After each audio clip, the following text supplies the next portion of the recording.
Et bonjour, ici Sébastien, j'espère que ça va bien. Aujourd'hui, je vais vous parler du jeu Call of Duty Black Ops 6 que j'ai reçu de la part de Xbox. Donc, je les remercie beaucoup pour le code que j'ai reçu du jeu. Ils m'ont aussi envoyé par la même occasion une belle manette personnalisée. Vous pouvez aussi vous le faire vos propres manettes également. Donc, visitez le site de Xbox là, pour avoir plus d'informations. J'avais reçu aussi un petit goodies, un petit porte-clés de Call of Duty, évidemment, là-dessus que je porte aussi. Donc, je vais prendre le temps de parler de Call of Duty. C'est un jeu disponible sur Xbox, euh, Xbox Series S, X, sur le PC, Game Pass, PlayStation. Moi, de mon côté, j'ai joué sur le Xbox Series S. C'est un jeu disponible depuis le 25 octobre 2024 et en fait, Call of Duty, plus besoin de dévoiler c'est quoi ce type de jeu-là, un jeu FPS très très populaire mondialement. Donc un jeu de tir à la première personne qui mixe une campagne solo et aussi un mode multijoueur très très populaire. Je vais commencer par le mode solo. Donc, pour ce mode-là, cette version, ce jeu-là, Black Ops 6, les événements se passent en 1991. Ça va tourner autour de la guerre du Golfe. Ça se concentre davantage sur l'espionnage. Donc, on va avoir des éléments en lien avec la CIA, avec une organisation également nommée Panthéon. Il va y avoir des personnes qui vont être mis sous enquête, on pourrait dire. Donc, ils vont devoir travailler clandestinement, justement, pour réussir leur mission, sauver aussi le pays. Donc, je ne veux pas trop en raconter l'histoire, donc je vais vous la laisser la découvrir. Mais en fait, c'est un genre de scénario de type Mission Impossible, hein. Donc, on va avoir plein d'éléments au fur que les missions vont progresser qui vont nous amener à découvrir justement l'histoire et on pourrait dire le complot qu'il y a en arrière de tout ça. Donc, c'est un jeu ici avec qui nous permet de découvrir différentes missions qui sont assez variées. Donc, on va évidemment avoir des missions plus traditionnelles, notamment des missions avec un objectif précis. On va devoir tirer de la gâchette à de nombreuses occasions, évidemment. C'est un petit peu normal aussi pour un jeu de tir à la première personne. Mais aussi, on a d'autres missions assez variées, notamment une avec des phases d'infiltration qui va nous emmener on pourrait dire dans un bâtiment, une genre de soirée. Puis, donc, on va devoir enquêter, parler à différentes personnes, trouver différentes choses également lors de cette soirée-là. Donc, ça fait différent que de simplement tirer partout. On a aussi d'autres missions type, je dirais, semi-open world, notamment une dans le désert où on doit compléter différents objectifs qui sont répartis un petit peu partout sur la carte. Donc, on doit vraiment se promener un petit peu comme qu'on veut, un peu partout, pour atteindre ces objectifs-là. Et on va avoir des sous-objectifs également qu'on va pouvoir faire, qui sont optionnels, mais qui apportent du contenu supplémentaire pour nous aider pour cette mission-là. Donc, c'est vraiment intéressant. J'ai vraiment aimé cette mission-là. Aussi, on a un autre aussi dans le même style que ça, dans un environnement par contre un peu plus restreint qui va venir un petit peu plus tard. On a aussi une autre séquence qui va proposer de manière assez intelligente le concept du mode zombie.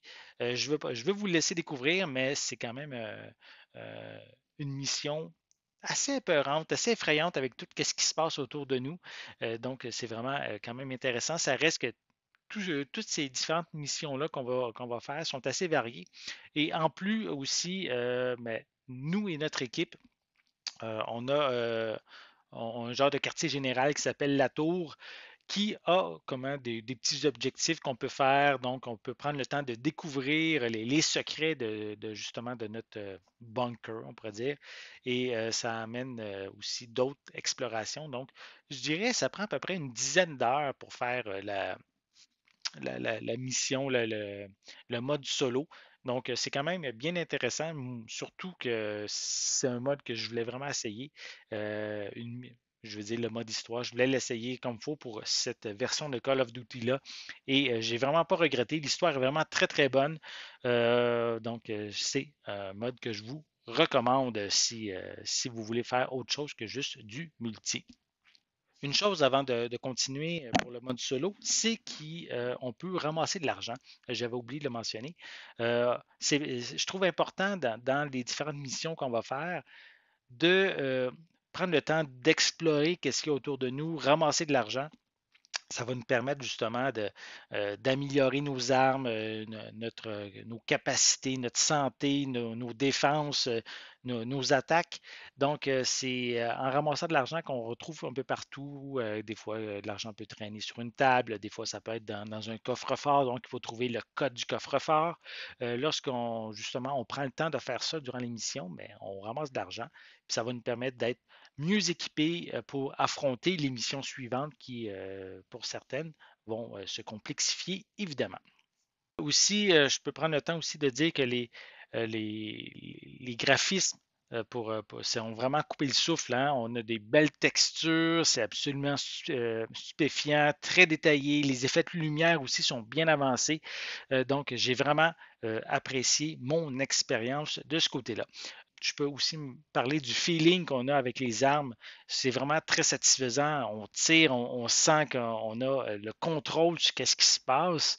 Et donc, ça nous permet de justement, tout dépendant des armes aussi qu'on utilise.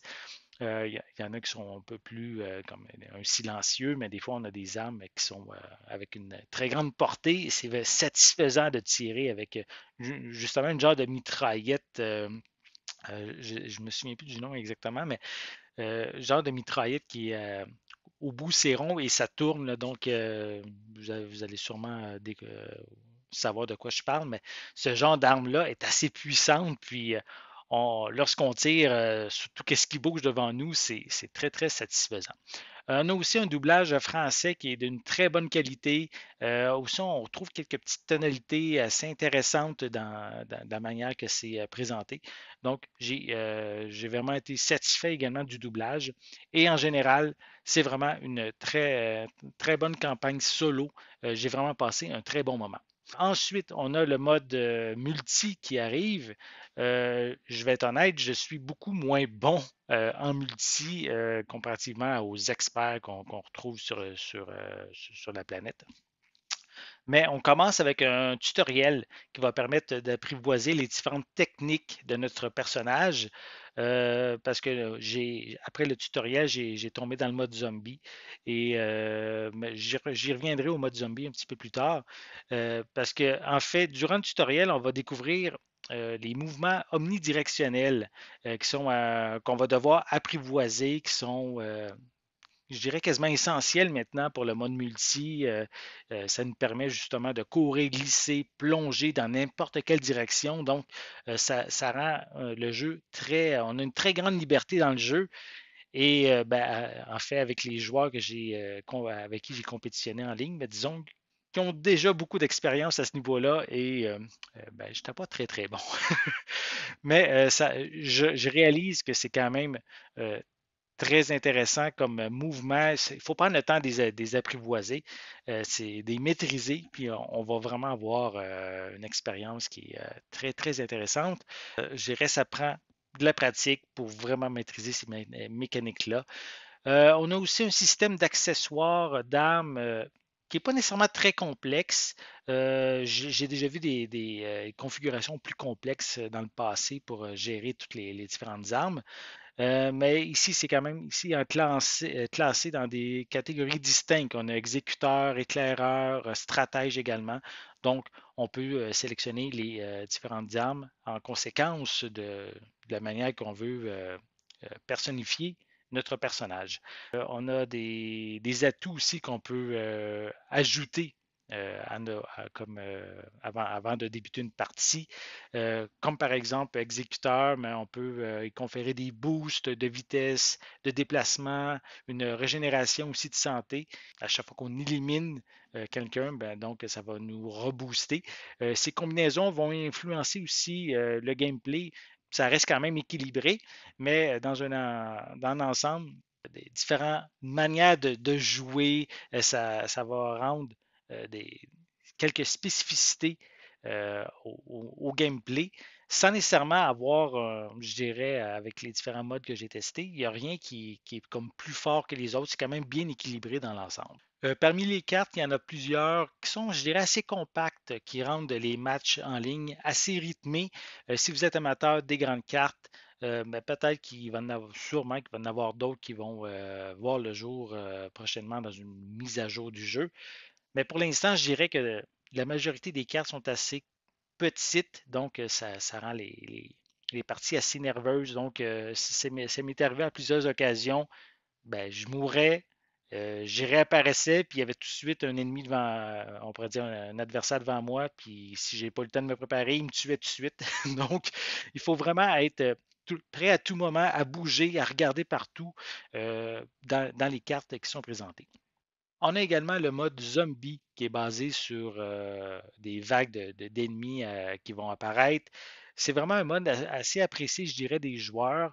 En fait, il s'agit de survivre contre des vagues de morts vivants de plus en plus puissantes. On peut le faire avec des amis. Puis aussi, on peut le faire en mode solo. Il y a deux cartes disponibles. Donc, ça permet d'éliminer, on élimine les créatures qui permet aussi de gagner de l'argent qu'on va pouvoir dépenser pour débloquer des nouvelles zones de cartes, donc de pouvoir progresser de plus en plus. Et donc, on va pouvoir acheter des nouvelles armes, renforcer notre équipement, par exemple. Côté accessibilité, Call of Duty Black Ops 6 propose de nombreuses fonctions. Ça inclut justement un large éventail d'options comme des sous-titres pour la campagne, la possibilité de personnaliser les couleurs dans l'ensemble de l'interface utilisateur, d'appliquer aussi des filtres visuels. Aussi, les commandes peuvent être entièrement remodelées que ce soit à la manette ou si vous avez joué sur PC via un clavier aussi. Donc, on peut personnaliser ça. Mais dans l'ensemble, pour moi, Call of Duty Black Ops 6 est vraiment un excellent Call of Duty. J'ai vraiment aimé. Comme je l'ai dit, je ne suis pas très bon côté multi. J'ai pris le temps quand même d'explorer les différentes options qu'on peut y retrouver. Et personnellement, j'ai beaucoup aimé le mode solo. J'ai vraiment aimé l'histoire qui est bien développée. Les personnages qu'on va y découvrir aussi sont bien intéressants. Et j'ai vraiment eu beaucoup de plaisir à jouer à Call of Duty Black Ops 6. Donc, merci encore à Xbox pour la copie du jeu et aussi la manette avec laquelle j'ai pu y jouer. Donc, si ça vous intéresse, mais le jeu est déjà disponible depuis le 25 octobre 2024. J'espère que vous avez aimé cette vidéo. Si c'est le cas, n'hésitez pas à mettre un pouce en l'air, à laisser des commentaires. Dites-moi justement, est-ce que vous êtes un fan de FPS? Est-ce que vous aimez la franchise Call of Duty? Laissez-moi vos commentaires à ce sujet en dessous de la vidéo. N'oubliez pas non plus, c'est important, abonnez-vous à ma chaîne afin de rester à l'affût de mes prochaines capsules. Et pour l'instant, je vous souhaite une bonne journée, une bonne soirée et je vais être de retour très bientôt. À la prochaine.